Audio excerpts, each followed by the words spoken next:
ជំរាបសួរគ្នាយើងថ្ងៃនេះ admin នឹងធ្វើការសម្រាយសាច់រឿងថ្មីមួយទៀតហើយមុននឹងឈានដល់ការសម្រាយ admin ក៏សូមអរគុណដល់អ្នកទាំងអស់គ្នាមែនទែនកាលពីវីដេអូមុនដែលបានជួយគាំទ្រមកកាន់ admin យ៉ាងពេញទំហឹងតែម្ដងនេះគឺវាជាក្តីសង្ឃឹមមួយសម្រាប់ admin ហើយក្នុងការចេញវីដេអូចែកជូនអ្នកទាំងអស់គ្នាទស្សនាទៀតហើយក៏សូមតែអ្នកទាំងអស់គ្នានឹងជួយតែបន្តគាំទ្រមកកាន់ admin បែបនេះជារហូតមកដោយចូលរួម comment like និង subscribe admin ផងអញ្ចឹង admin គឺសូមតែប៉ុណ្្នឹងឯងជាពិសេសនោះគឺចង់ shout out ឬក៏អរគុណនិង respect ទៅកាន់បង Sigma Hashira ហើយឬក៏ Sigma Studio នេះឯងអ្នកទាំងអស់គ្នាប្រហែលជាអ្នកទាំងអស់គ្នាស្គាល់គាត់ហើយអញ្ចឹងគឺខ្ញុំសូមអរគុណទៅកាន់បងមែនតើដែលបានជួយ share វីដេអូឲ្យខ្ញុំអញ្ចឹងបើសិនជាមិនមានបង share វីដេអូឲ្យខ្ញុំទេប្រហែលជាគ្មានអ្នកមើលទេគឺមានតែខ្ញុំនេះឯងចុចមើលខ្លួនឯងហើយនឹង like ឲ្យខ្លួនឯងអញ្ចឹងគឺសូមអរគុណទៅកាន់បងមែនតើអញ្ចឹងហើយយើងនិយាយតែប៉ុណ្្នឹងបានហើយឥឡូវយើងចូលទៅកាន់ការសម្រាយទាំងអស់គ្នាតែម្ដងទៅផ្ដើមមកសាច់រឿងយើងបានឃើញពីតួអង្គម្នាក់ដែលនៅពេលនេះគាត់កំពុងតែនៅក្នុងដងចិនដោយឈ្មោះរបស់គាត់នោះគឺអ៊ូហ៊ុនដូរ៉ានឹងត្រូវជាតួឯកនៅក្នុងសាច់រឿងរបស់យើងនេះឯងយើងបានឃើញថាសមត្ថភាពរបស់អ៊ូហ៊ុនក៏ពិតជាខ្លាំងមែនតើដោយខ្លួនគាត់តែម្នាក់ឯងនោះទេគឺបានយកឈ្នះទៅកាន់ពួកសត្វបិសាចដែលមាននៅក្នុងដងចិននឹងយ៉ាងសាហាវព្រៃផ្សៃខ្លាំងណាស់ដោយវងកូប្រិនជាច្រើនក៏មិនអាចយកឈ្នះទៅកាន់អ៊ូហ៊ុនផងដែរអ៊ូហ៊ុនរបស់គាត់គឺគាត់ប្រើដាវរបស់គាត់បានល្អខ្លាំងមែនតើបូករួមជាមួយនឹងវេទមន្តរបស់គាត់ថែមទៀតបន្ទាប់ពីរូបគាត់បានសម្រាប់ទៅកាន់ពួកកូប្រិនទាំងអស់នោះហើយគាត់ក៏បានស្រមៃនឹកឃើញការពីយប់មុនយប់ដែលអ៊ូហ៊ុនបានស្រមៃនោះគឺជាយប់មួយដែលអ៊ូហ៊ុនមិនចង់រំលឹកដល់នោះទេគឺជាយប់ដែលមិត្តភ័ក្តិរបស់គាត់បានបណ្ដេញគាត់ចេញពីក្រុមទាំងដែលពួកគេធ្លាប់តែជាមិត្តនៅកម្មារភាពជាមួយនឹងគ្ន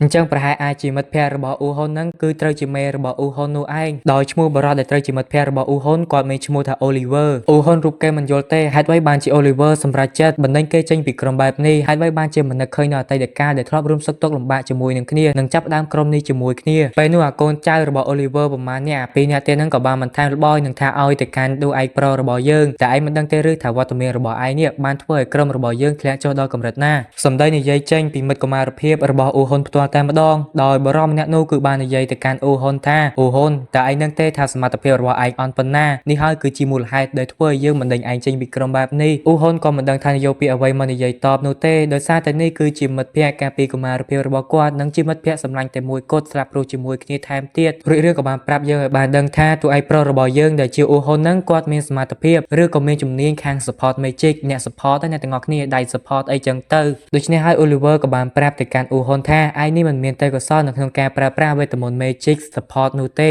េអញ្ចឹងពួកគេគឺបាននិយាយមើលងាយទៅកាន់អ៊ូហ៊ុនរបស់យើងច្រើនខ្លាំងណាស់ទាំងអ្វីផ្សេងថែមទៀតសរុបជារួមមកគឺពួកគេចង់បណ្ដេញអ៊ូហ៊ុនចេញពីក្រុមនោះឯងហើយអ៊ូហ៊ុនដោយសារតែបែបនោះហើយគាត់ក៏មិនអាចបកកាយអ្វីបានទៀតផងដែរនឹងសម្រេចចិត្តដើរចេញពីក្រុមនោះតែម្ដងទៅមុននឹងអ៊ូហ៊ុនដើរចេញសមាជិកស្រីម្នាក់នៃក្រុមនោះក៏បាននិយាយទៅកាន់អ៊ូហ៊ុនថាអ៊ូហ៊ុនតើឯងដឹងទេថាមនុស្សដូចជាឯងនេះគឺនឹងត្រូវបានគេហៅថា Jack of all trades អញ្ចឹង Jack of all trades នឹងគឺសំដៅទៅដល់មនុស្សដែលមានជំនាញប៉ុន្តែមិនមានជំនាញច្បាស់លាស់អ្នកទាំងអស់គ្នាអាចជាមានជំនាញច្រើនប៉ុន្តែជំនាញនីមួយៗហ្នឹងគាត់មិនសូវចេះច្បាស់ហើយពាក្យដែលស្រីម្នាក់នោះបាននិយាយក៏ត្រូវនឹងចំណងជើងនៃសាច់រឿងរបស់យើងនេះផងដែរត្រឡប់មកពេលបាច់ច្បន្នវិញបន្ទាប់ពីគាត់បានសម័យទៅឃើញទស្សនវិជ្ជាទាំងអស់នោះហើយគាត់បានសន្យានឹងតែចិត្តចំពោះខ្លួនឯងថាគាត់នឹងប្រឹងថ្វាយធ្វើយ៉ាងណាកុំឲ្យគេហៅគាត់បែបនោះទៀតខណៈពេលដែលអ៊ូហ៊ុនគាត់បានយកការរបស់គាត់ទៅដាក់នៅត្រង់ crystal ដើម្បីអានលុកនៅជាន់ដងជើងរបស់គាត់បន្តទៀតនោះក៏បានឮសំឡេងស្រែកឲ្យជួយផងអ្នកណាក៏បានដែរជួយខ្ញុំផងជួយផង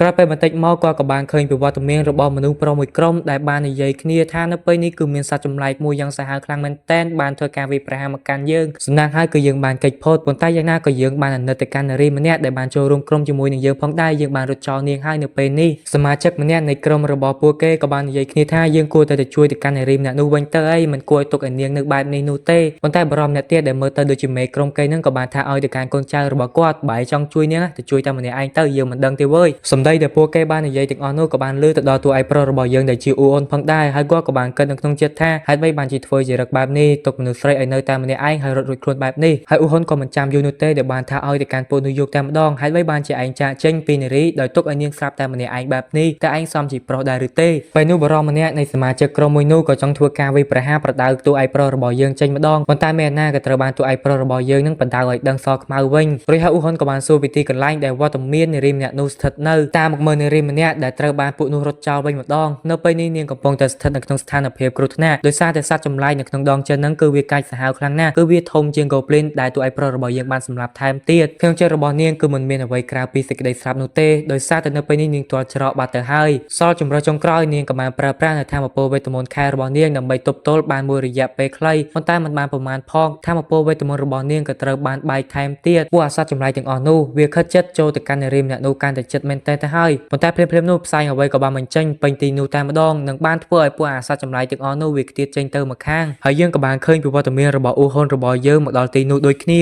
អ៊ូហ៊ុនក៏មិនចាំនិយាយអ្វីច្រើននោះទេដែលគាត់បានដកដាវរបស់គាត់ចេញមកនៅពេលនោះក្មេងស្រីរបស់យើងបានគិតនៅក្នុងចិត្តថាអូច្បាស់ណាស់ប្រហែលជាបរិមម្នាក់នេះគឺជាអ្នកលេងដាវហើយឬក៏ជាភាសាអង់គ្លេសគេហៅថា sportman នោះឯងអ្នកទាំងអស់គ្នាអញ្ចឹងការប្រយុទ្ធមួយនេះខ្ញុំសូមសង្ខេបដូចខ្លីថាពួកអាទាំងអស់ហ្នឹងគឺមិនមានគីឡូអីជាមួយនឹងគោឯប្រុសរបស់យើងដែលជាអ៊ូហ៊ុននោះទេត្រឹមតែរយៈពេលខ្លីប៉ុណ្ណោះអ៊ូហ៊ុនគាត់អាចប្រើសមត្ថភាពរបស់គាត់ជាមួយនឹងដាវរបស់គាត់ហ្នឹងធ្វើការវាយប្រហារទៅកាន់ពួកអាសត្វបិសាចទាំងអស់នោះអស់រលីងបើទោះបីជាចំនួនរបស់ពួកវាច្រើនព្រមទាំងសមត្ថភាពរបស់វាសាហាវដល់កម្រិតណាក៏ដោយហើយអ៊ូហ៊ុនរបស់យើងក៏បានគិតនៅក្នុងចិត្តផងដែរនេះហើយបានជាមូលហេតុដែលធ្វើឲ្យពួកអាមនុស្សទាំងអស់នោះវាចាកចេញពីនារីបែបនេះក្បាច់វាយរបស់តួឯកប្រុសរបស់យើងដែលជាអ៊ូហ៊ុនបានធ្វើឲ្យក្មេងស្រីម្នាក់នោះមានការភ្ញាក់ផ្អើលខ្លាំងណាស់ដោយសារតែនេះគឺនាងមិនដែលធ្លាប់បានឃើញពីមុនមកនោះទេហើយក្មេងស្រីរបស់យើងបន្ទាប់ពីអ៊ូហ៊ុនបានធ្វើការសម្លាប់ទៅកាន់បិសាចទាំងអស់នោះដើម្បីជួយសង្គ្រោះនាងរួចទៅហើយនឹងនាងបានជាយំទៅក្មេងស្រីសក់ក្រហមក៏បានដើរតាមអ៊ូហ៊ុនរបស់យើងដើម្បីសូមអរគុណទៅកាន់គាត់ដែលបានជួយសង្គ្រោះមកកាន់ជីវិតរបស់រូបនាងជាពិសេសនៅពេលនោះនាងថែមទាំងបានបបួលតួឯកប្រុសរបស់យើងដែលជាអ៊ូហ៊ុននឹងចូលទៅក្នុងហាងហូបអាហារមួយពេលថែមទៀតហើយតួឯកប្រុសរបស់យើងដែលជាអ៊ូហ៊ុននៅពេលដែលបានឮបែបនេះមុខរបស់គាត់ឡើងក្រហមអស់ហើយដោយសារតែគាត់ជាសុភាពបរិសុទ្ធដោយតែ admin ដែរហ្នឹងណា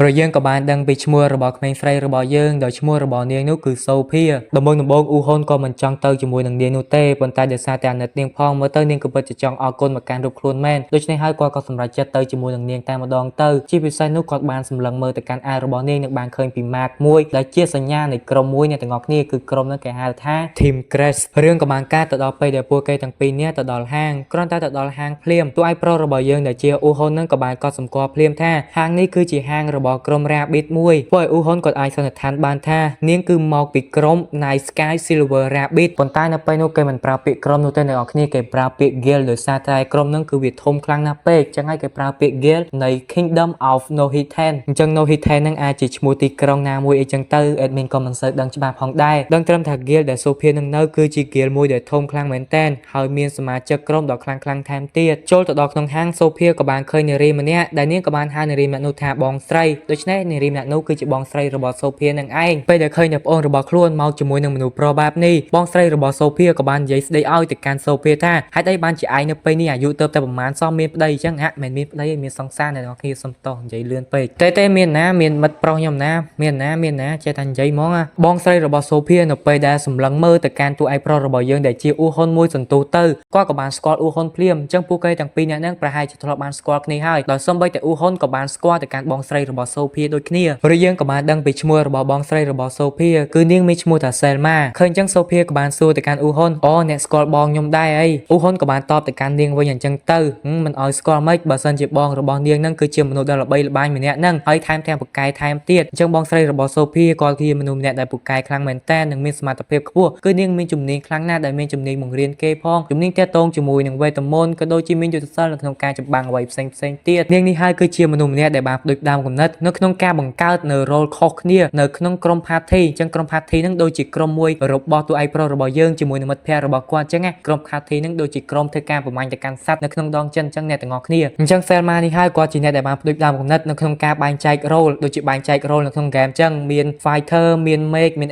EXP មាន mid មាន jungler អីចឹងទៅត្រឡប់មកកាន់សាច់រឿងរបស់យើងជាបន្តទៀតនៅពេលនោះ Selma គឺមើលទៅកាន់អ៊ូហ៊ុនហើយដោយទឹកមុខខឹងទៅកាន់រូបគេជាខ្លាំង Selma បាននិយាយទៅកាន់អ៊ូហ៊ុនថាអ៊ូហ៊ុនហេតុអីបានជាឯងមិនលើកលែងសូម្បីតែក្មេងស្រីរបស់យើងបែបនេះតែឯងដឹងទេថានាងគឺទៅតែមានអាយុ14ឆ្នាំតែប៉ុណ្ណោះគិតដល់ណាមីស្នេហ៍គ្រាន់តែឮបងស្រីរបស់ខ្លួននិយាយចឹងភ្លាមសូភានាងក៏បានជួយលើកហេតុផលនិងប្រាប់ព្រមទាំងការពារទៅកាន់អ៊ូហ៊ុនរបស់យើងអញ្ចឹងទៅថាមិនមែ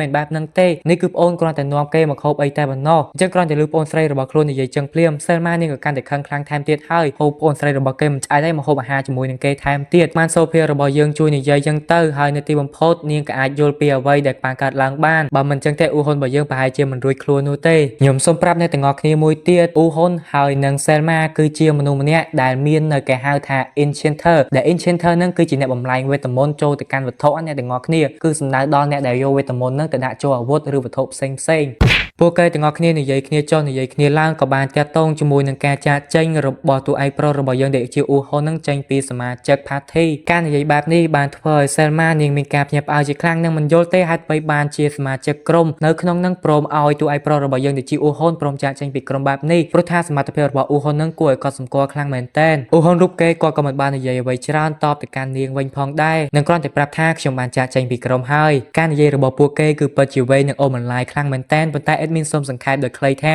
បន្ទាប់ពី Selma បានដឹងថាអ៊ូហុនចាកចេញពីក្រុម Party បែបនេះគាត់ក៏បានសូមឲ្យអ៊ូហុននឹងចូលមកកាន់ក្រុមរបស់គាត់មិនមែនចូលមកកាន់ក្រុមឯគឺចូលធ្វើការងារឲ្យគាត់មួយដោយចូលទៅកាញ់ដងចិនជាមួយនឹងសមាជិកឬក៏កូនចៅឬក៏សិស្សដែលបានចូលរៀននៅក្នុង gear របស់គាត់នឹងអ៊ូហុនក៏បានគិតនៅក្នុងចិត្តហើយគាត់ក៏បានប្រាប់ទៅកាន់ Selma វិញថាខ្ញុំគឺមិនធ្វើនោះទេមូលហេតុដែលគាត់បែបនេះក៏ដោយសារតែគាត់គិតនៅក្នុងចិត្តតែខ្លួនរបស់គាត់គឺមិនខ្លាំងគ្រប់គ្រាន់ប៉ុន្តែនៅពេលនោះ Sophia ក៏បាននិយាយប្រាប់ទៅកាន់អ៊ូហុនរបស់យើងថាអ៊ូហុនអើយហេតុអីមិនធ្វើការជាមួយនឹងពួកខ្ញុំមកខ្ញុំក៏ចូលទៅកាន់ដងចិននោះផងដែរបើលោកចូលធ្វើការខ្ញុំពិតជាសប្បាយចិត្តខ្លាំងណាស់អ៊ូហុនបាននិយាយប្រាប់ទៅកាន់ Selma បន្តទៀតដើម្បីឲ្យកាន់តែលម្អិតដោយគាត់នោះគឺបាននិយាយថានៅពេលនេះខ្លួនរបស់គាត់គឺមិនចង់ខ្លាយទៅជា Enchanter អីទេនោះទេអ្វីដែលគាត់ចង់នោះគឺគាត់ចង់ខ្លាយខ្លួនទៅជា Swordman ម្នាក់អ៊ូហុនក៏បន្តនិយាយទៅកាន់ Selma បន្តទៀតខ្ញុំដឹងថាអ្នកចាត់ទុកខ្ញុំគឺជា Enchanter ម្នាក់ប៉ុន្តែសូមឲ្យដឹងនៅពេលនេះទៅខ្លួនរបស់ខ្ញុំគឺមិនមែនជា Enchanter ទេនោះទេខ្ញុំនឹងខ្លាយខ្លួនទៅជា Swordman ម្នាក់ Selma នាងក៏មិនសូវយល់ពីចិត្តគំនិតរបស់អ៊ូហុនផងដែរប៉ុន្តែទោះបីជាណាក៏នាងសម្របទៅកាន់អ៊ូហុនដូចគ្នា